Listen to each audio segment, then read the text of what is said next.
આવ પાવન પ્રજ્ઞા પુરાણમાં જઈએ તે પહેલાં સૌને સદબુદ્ધિ મળે, સૌનું કલ્યાણ થાય, સૌ ઉજ્જવલ ભવિષ્યના માર્ગે આગળ વધે એવી દિવ્ય ભાવનાથી એક ગાયત્રી મહામંત્ર. ઓમ ભૂર્ભુવઃ સ્વઃ તત્સવિતુર્વરેણ્યં ભર્ગો દેવસ્ય ધીમહિ ધિયો યો નઃ પ્રચોદયાत्. અખંડમંડલાકારં વ્યાપ્तं येन ચરાચરં તત્પદં દર્શિतं येन તસ્मै શ્રી ગુરુવે નમઃ. માતૃવત લાલયિત્રી ચ પિતૃવત માર્ગદર્શિકા નમોસ્તુ ગુરુસત્તાयै શ્રદ્ધા પ્રજ્ઞાયુતાચયા શ્રદ્ધા પ્રજ્ઞાયુતાચયા. ઓમ ગુરુસત્તાयै નમઃ. ઓમ શ્રી ગાયત્રી દૈવ્यै નમઃ. આવાહયામિ સ્થાપયામિ પૂજયામિ ધ્યાયામિ તતો નમસ્કારં કરોમિ. પ્રજ્ઞા પુરાણ ભાગ 3માં વિશ્વ પરિવાર પ્રકરણ કાલે 10મો અધ્યાય આપણે જોયો. આજે 11મા અધ્યાયમાં જઈએ તે પહેલા 2 મિનિટ માટે ભગવાન મેરી નૈયા उस पार लगा देना, अब तक तो निभाया है, आगे भी निभा लेना. भगवान मेरी नैया उस पार लगा देना. दल बल के साथ माया घेरे जो मुझे आकर, तो देखते न रहना, झट आके बचा लेना. भगवान मेरी नैया पार लगा देना. संभव है झंझटों में मैं तुमको भूल जाऊं, पर नाथ कहीं तुम भी मुझको न भुला देना. भगवान मेरी नैया उस पार लगा देना. तुम देव में पुजारी, तो इष्ट में उपासक. यह बात अगर सच है, सच करके दिखा जाना. भगवान मेरी नैया उस पार लगा देना. अब तक तो निभाया है, आगे भी निभा लेना.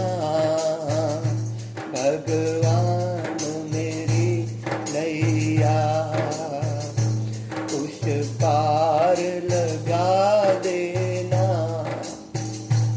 उस पार लगा देना. बोलिए प्रज्ञा पुराण की जय. માનવ માત્રમાં દેવત્વનું સર્જન કરી ધરતી પર સ્વર્ગનું અવતરણ કરવા આ દિવ્ય પ્રજ્ઞા પુરાણ લખાયું છે. ત્યારે એ દિવ્ય પ્રેરણાને, એ દિવ્ય ચેતનાને, યુગ ઋષિની આ દિવ્ય વિચારધારાને આપણે આપણા હૃદયમાં તો ઉતારીએ, પણ જનજનમાં ફોરવર્ડ કરી દૈવી સંસ્કૃતિ, ઋષિ સંસ્કૃતિ, સતયુગી સંસ્કૃતિ લાવવામાં સહભાગી બનીએ. એ જ ઋષિ ચિંતનની, ઋષિ સંદેશની હાર્દિક શુભકામના. સહૃદયની અંતઃસ્થિતિ વ્યાપક બનતા ઉદ્ધત મહત્વાકાંક્ષાઓના કારણે થતા યુદ્ધો એની જાતે જ અટકી જાય છે. તથા કરુણા શક્તિ પ્રજ્ઞા એનું સ્થાન લઈ લે છે. જો સહૃદયતા આવી જાય, એકબીજાના પ્રતિ સદભાવ આવી જાય તો દિવ્ય વાતાવરણ સર્જાય છે. ફ્રાન્સના મહાન શાસક નેપોલિયને ઓસ્ટ્રેલિયા ઉપર આક્રમણ કર્યું અને દરેક સ્થળે દુશ્મન સૈન્યને હરાવતો હરાવતો તે પાટનગર વિયેના પહોંચી ગયો. એણે સંધિનો ઝંડો આપીને એક રાજદૂતને નગરમાં મોકલ્યો, પરંતુ ત્યાંના નાગરિકોએ ગુસ્સામાં આવી જઈ અને તેને મારી નાખ્યો. આથી નેપોલિયન ખૂબ ગુસ્સે થયો અને એણે પોતાના તોપચીઓને નગર ઉપર ગોળા છોડવાનો હુકમ કર્યો. અનેક ભવનો તૂટી ગયા, મકાનો સળગી ગયા. એકાએક નગરનો દરવાજો ખુલ્યો અને એમાંથી એક દૂત સંધિનો ઝંડો લઈને બહાર નીકળ્યો. નેપોલિયને તે દૂતનું સન્માન કરીને સંદેશ પૂછ્યો. દૂતે કહ્યું, નગરમાં જે આપની તોપોના ગોળા પડે છે તેની નજીકમાં જ સમ્રાટની પ્યારી દીકરી બીમાર પડી છે, અને જો આ રીતે તમારો તોપ મારો ચાલુ જ રહેશે તો લાચાર થઈને તે પોતાની વાલસોઈ પુત્રીને છોડીને સમ્રાટે જતા રહેવું પડશે. નેપોલિયનના સેનાપતિઓના મતે તોપમારો ચાલુ રાખવો જરૂરી હતો, પરંતુ નેપોલિયને તેમને કહ્યું, યુદ્ધ નીતિની દ્રષ્ટિએ આપની વાત સાચી લાગે છે, પણ માનવતાની દ્રષ્ટિએ એક રોગી રાજકુમારી ઉપર દયા કરવી એના કરતાં વધારે મહત્વની બાબત છે. તોપો ત્યાંથી ખસેડી લેવામાં આવી, યુદ્ધ બંધ કરી સંધિ કરી લેવામાં આવી. જે કામ એકબીજા સાથે વિચાર વિમર્શ કરીને તથા આટલા બધા યુદ્ધો હણાવા છતાં પણ ન થઈ શક્યું, તે અંતઃકરણની કરુણા જાગૃત થતા અનાયાસ જ થઈ ગયું છે. સંવેદનામાં શક્તિ છે, કરુણામાં શક્તિ છે, અને એટલે તો આપણે ધૂનમાં પણ ગવાય છે, સત્ય પ્રેમ કરુણા, સત્ય પ્રેમ કરુણા, સત્ય પ્રેમ કરુણા, સત્ય પ્રેમ કરુણા, સત્ય પ્રેમ કરુણા, સત્ય પ્રેમ કરુણા, સત્ય પ્રેમ કરુણા, સત્ય પ્રેમ કરુણા, સત્ય પ્રેમ કરુણા, સત્ય પ્રેમ કરુણા, સત્ય પ્રેમ કરુણા, સત્ય પ્રેમ કરુણા. સત્ય આવી જાય જીવનમાં, પ્રેમ આવી જાય, કરુણા વ્યાપી જાય તો મોટા ભાગના ઝઘડાઓ ઓટોમેટિક જ બંધ થઈ જાય છે. આજે વિશ્વમાં યુદ્ધોન્માદની જે પરિસ્થિતિઓ વ્યાપેલી છે એણે મહાન વૈજ્ઞાનિક, વિદ્વાન વૈજ્ઞાનિક આલ્બર્ટ આઇન્સ્ટાઈનની એ ભવિષ્યવાણી સાચી થવાની તક આપી છે, કે જેમાં એમણે કહ્યું હતું કે ત્રીજું વિશ્વયુદ્ધ જો આણ્વિક શસ્ત્રોથી લડાશે અને મનુષ્યની મનસ્થિતિ જો આવી જ રહેશે તો ચોથું યુદ્ધ આદિ માનવો દ્વારા પથ્થરોથી પણ લડાશે. કારણ કે વિકસિત સભ્યતા તથા સંસ્કૃતિનો નાશ થતા આદિકાળ જેવી પરિસ્થિતિ પેદા થશે. રોજ સંધિ માટે સમજૂતીઓ થાય છે, વાર્તાલાપ થાય છે, પરંતુ તેનું કોઈ નક્કર પરિણામ આવતું નથી. આતંકવાદ આખા વિશ્વમાં આજે ઝડપથી ફેલાઈ રહ્યો છે. બધા જ દેશો શસ્ત્રોનો ભંડાર વધારતા જ જાય છે, વધારતા જ જાય છે. ત્યારે અત્યારે એવી પરિસ્થિતિ સર્જાઈ છે કે ક્યાંકથી એક ચિનગારી સળગવાની જ વાર છે, અને આમ થતાં જ પૂરી પૃથ્વી પર ગમે ત્યાં વિશ્વયુદ્ધ થઈ શકે છે. જ્યાં સુધી શાસન વ્યવસ્થા કરનારાઓ પોતાની મનસ્થિતિ નહીં બદલે, મર્યાદાના વચન પાલનનું વચન નહીં પાડે, ત્યાં સુધી નિશસ્ત્રીકરણની બધી જ ઉચ્ચ કક્ષાની ચર્ચાઓ મજાક જેવી જ બની રહેશે. મનુષ્યનું આ વર્તન તો પશુઓ કરતાં પણ સાવ હલકટ છે. એક પ્રાણી સંગ્રહાલયના જાનવરોએ ભેગા થઈને વિચાર કર્યો કે નિશસ્ત્રીકરણની નીતિ પ્રમાણે આપણે ચાલવું જોઈએ. ગેંડાએ કહ્યું, દાંત અને પંજા સૌથી વધારે ખતરનાક છે, એમની ઉપર પ્રતિબંધ લાદવો જોઈએ. શિંગડા તો માત્ર રક્ષણનું જ સાધન છે. પાડા અને હરણથી માંડીને શાહુડી સુધીના બધા જ પ્રાણીઓએ ગેંડાની વાતને ટેકો આપ્યો. સિંહે દાંતને ખાવાનું તથા પંજાને હલાવવાનું સાધન ગણાવતા કહ્યું, શિંગડા જ નકામી વસ્તુ છે. સર્વસંમતિથી એના ઉપાય પર પ્રતિબંધ લાદવો જોઈએ. વાઘ, ચિત્તો અને શિયાળથી માંડીને રાની, બિલાડા જેવા પ્રાણીઓએ આ તર્કની પ્રશંસા કરી. હવે રીંછનો વારો આવ્યો. તેણે કહ્યું કે શિંગડા, દાંત, પંજા આ બધું હાનિકારક છે, પણ જરૂર પડે એકબીજાને ભેટવા માટે અને એના મિત્રતાપૂર્ણ ઉપયોગની છૂટ રાખવી જોઈએ. જેઓ રીંછની ટેવ જાણતા હતા તેઓ તો તેની ચાલાકી સમજી ગયા અને મનમાં ને મનમાં ખૂબ જ ચેડાયા. પોતાના પક્ષનું સમર્થન અને સામા પક્ષનો વિરોધ કરવાના જુસ્સામાં ધમાલ મચી ગઈ. બધા એકબીજા તરફ ઘુરકવા લાગ્યા અને એટલે સુધી કે એકબીજા ઉપર તૂટી પડવાની વાત વિચારવા લાગ્યા. પ્રાણી સંગ્રહાલયના વ્યવસ્થાપકે આ ધમાલ સંભાળી લીધી. તેથી તેણે બધાને તેમના પોતાના વાળાઓમાં ખદેડી મૂક્યા અને કહ્યું કે મૂર્ખાઓ, તમને ભલમનશાહીથી પોતપોતાની મર્યાદાઓનું પાલન કરો તો નિશસ્ત્રીકરણ વગર પણ કામ ચાલશે. આપણે પણ આશા રાખવી જોઈએ કે મનુષ્યમાં સદબુદ્ધિ આવશે તથા પારિવારિકતાની મનસ્થિતિનો વિકાસ થતાં જ વિનાશનું આ વાતાવરણ ચોક્કસ બદલાશે. સદબુદ્ધિ જ પ્રજ્ઞા છે. ચિંતનની ભ્રષ્ટતા તથા આચરણની દુષ્ટતા ચારે બાજુ સમજદારીનું વાતાવરણ પેદા થવાથી દૂર થશે. મનુષ્યોની આ બાબતમાં જે ભૂમિકા છે તેને નકારી શકાય નહીં. ઋષિ સત્તાનું પણ એવું આશ્વાસન છે કે મહાકાલ મૂર્ધન્ય પ્રતિભાઓના માધ્યમથી આખા વિશ્વને ભવિષ્યમાં એક સૂત્રતામાં બાંધીને જ જમશે. મહાપ્રલય જેવા વિનાશના વાદળો આજકાલ પૃથ્વી ઉપર સર્વત્ર ઘેરાતા અને ગર્જના કરતા જોવા મળે છે. પારિવારિકતાનો પવન ફૂંકાતા એમાંથી એકેયનું ઠામ ઠેકાણું નહીં રહે. પ્રાતઃકાળનો સૂર્ય ઉગતા જ અંધકારનો નાશ થાય છે. એવી જ રીતે વિશ્વ પરિવારની ભાવના જાગૃત થતાં જ અને વ્યવસ્થા થતાં જ એવો કોઈ ત્રાસ નહીં રહે કે જે મનુષ્યને ખિન્ન તથા ઉદ્વિગ્ન કરી મૂકે અને એને ગઈ ગુજરી સ્થિતિમાં રહેવા માટે વિવશ કરે. અહીં ઋષિ શ્રેષ્ઠ આપણા બધા લોકોને આશ્વાસન આપે છે કે આજે પૃથ્વી પર જે બધે જ વ્યાપેલી વિભીષિકા તથા મહાપ્રલય જેવા વિનાશના જે સંકટો દેખાય છે તે મનુષ્યની સદબુદ્ધિ વિવેક જાગૃત થતાં જ નષ્ટ થઈ જશે. વિશ્વ પરિવાર તથા વિશ્વ બંધુત્વની ભાવના જાગૃત થતાં જ એ બધા પ્રમાણે આ વ્યવસ્થા કરવાથી બધા એકબીજાની પ્રગતિ તથા ઉત્થાન માટે જ કામ કરતા જોવા મળશે.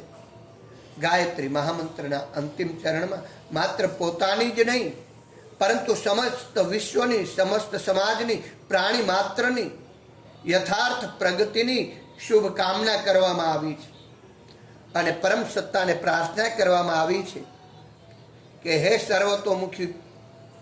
સર્વતોમુખી પ્રગતિની આધારશિલા જેવી સદબુદ્ધિને, વિવેકને અમારા બધાના અંતઃકરણમાં સ્થાપિત કરો. ઋતંબરા પ્રજ્ઞાના શરણે અમારી અંતઃચેતનાને લઈ જાઓ.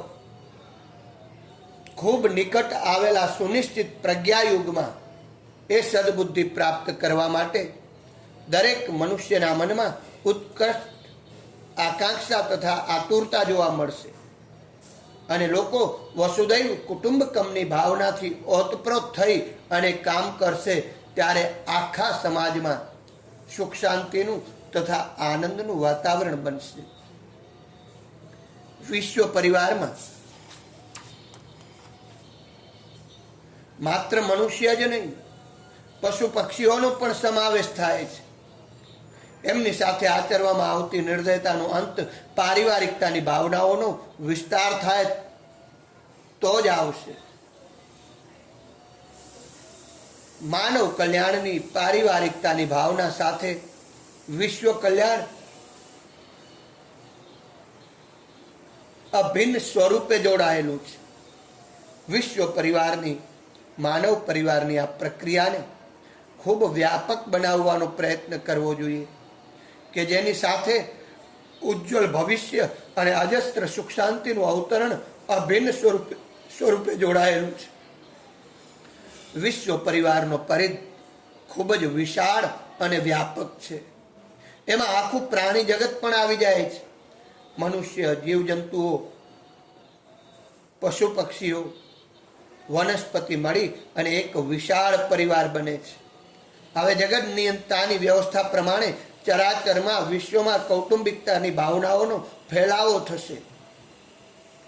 ત્યારે ક્યાંય કલહ કે રાગદ્વેષ કે ઝઘડા નહીં રહે. બધા એકબીજાને પ્યાર કરશે, આત્મસન્માન આપશે, સન્માન એકબીજાને આપશે, આત્મસન્માનનું ધ્યાન રાખશે તથા પરસ્પરની હરીફાઈઓ છોડી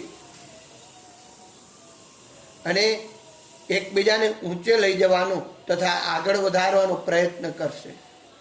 બદલાઈ ગયેલી મનસ્થિતિ, અત્યારે વાપેલી વિભીષિકાઓના વાદળા ક્યાંય વિખેરાઈ જશે અને પારિવારિકતાનો, સૃષ્ટિના દરેક પ્રાણીને પોતાનું માનવાની ભાવનાનો ખૂબ વિકાસ થશે.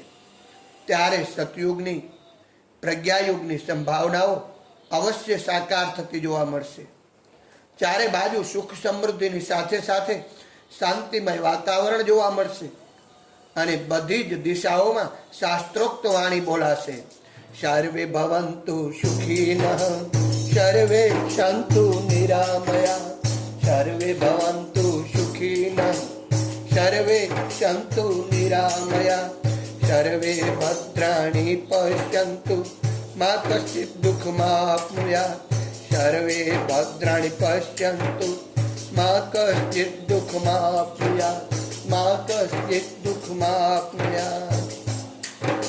શ્રદ્ધાં મેધાં યશઃ પ્રજ્ઞાં વિદ્યાં પુષ્ટિં શ્રિયં બલં તેજ આયુષ્ય આરોગ્યમ દેહી મે હવ્યાવહં, દેહી મે હવ્યાવહં. સર્વે ભવन्तु સુખીનઃ, સર્વે સંતુ નિરામયા, સર્વે પશ્યन्तु, સર્વે ભદ્રાણિ પશ્યन्तુ મા કશ્ચિત દુઃખમાપ્નુયાત, મા કશ્ચિત દુઃખમાપ્નુયાત. આની શુભકામના દરેકે દરેક મનુષ્યના અંતઃકરણમાં જાગશે તથા એ પ્રમાણે મનુષ્યો આચરણ કરતા જોવા મળશે. તેથી જરૂર એ વાતની છે કે તમામ લોકો એને અનુરૂપ મનઃસ્થિતિ બનાવીને જગત નિયંતાની આ સૃષ્ટિને સુખી અને સમુન્નત બનાવવામાં પોતપોતાનું ભાવભર્યું યોગદાન આપે. મનુષ્ય માત્રમાં દૈવિકતા જાગે, મનુષ્ય માત્રની અંદર દેવનું જાગરણ થાય, પૃથ્વી પર ધર્મનું અવતરણ થાય, પૃથ્વી પર સ્વર્ગનું અવતરણ થાય. એવા દિવ્ય ભાવનાથી આ પ્રજ્ઞા પુરાણનું દિવ્ય અંશ ગુરુ સત્તાના ચરણોમાં, માં ગાયત્રીના ચરણોમાં શ્રી કૃષ્ણાર્પણ કરીએ છીએ. આવતીકાલે અદ્ભુત દ્રષ્ટાંતો દ્વારા આ જ વિષય ઉપર, વિશ્વ પરિવાર પ્રકરણમાં મહાપ્રભુ તથા તેના ભક્ત મહિલા, પ્રાણી માત્ર પ્રત્યે પ્રેમ, પ્રાણીઓને ગુરુ બનાવ્યા એવું દિવ્ય ચિંતન, બંધ દ્વાર ખુલી ગયા, એવું દિવ્ય શ્રેષ્ઠ ચિંતન આપણે જાણીશું. આવો એ ભાવના સર પાવન ગાયત્રી મહામંત્રથી આ આજના ચિંતનની સમાપ્તિ તરફ જઈએ. ઓમ ભૂર્ભુવઃ તત્સવિતુર્વરેણ્યં ભર્ગો દેવસ્ય ધીમહિ ધિયો યો નઃ પ્રચોદયાત. ઓમ ભૂર્ભુવઃ તત્સવિતુર્વરેણ્યં ભર્ગો દેવસ્ય ધીમહિ ધિયો યો નઃ પ્રચોદયાત. ઓમ ભૂર્ભુવઃ તત્સવિતુર્વરેણ્યં ભર્ગો દેવસ્ય ધીમહિ ધિયો યો નઃ પ્રચોદયાત. પ્રાણ સ્વરૂપ, દુઃખ નાશક, સુખ સ્વરૂપ, શ્રેષ્ઠ તેજસ્વી પાપનાશક દિવ્ય પરમાત્માનું અમે સૌ ધ્યાન કરીએ છીએ. તે પરમાત્મા અમારા અંતઃકરણમાં બિરાજી અમારા મનને, અમારી બુદ્ધિને સન્માર્ગ તરફ ચલાવવાનો પ્રયાસ કરે એવો દિવ્ય ભાવનાનો આ ગાયત્રી મહામંત્ર આવો આપણે બધા 2 મિનિટ માટે સ્મરણ કરીએ. ઓમ ભૂર્ભુવઃ તત્સવિતુર્વરેણ્યં ભર્ગો દેવસ્ય ધીમહિ ધિયો યો ન પ્રચોદયાત.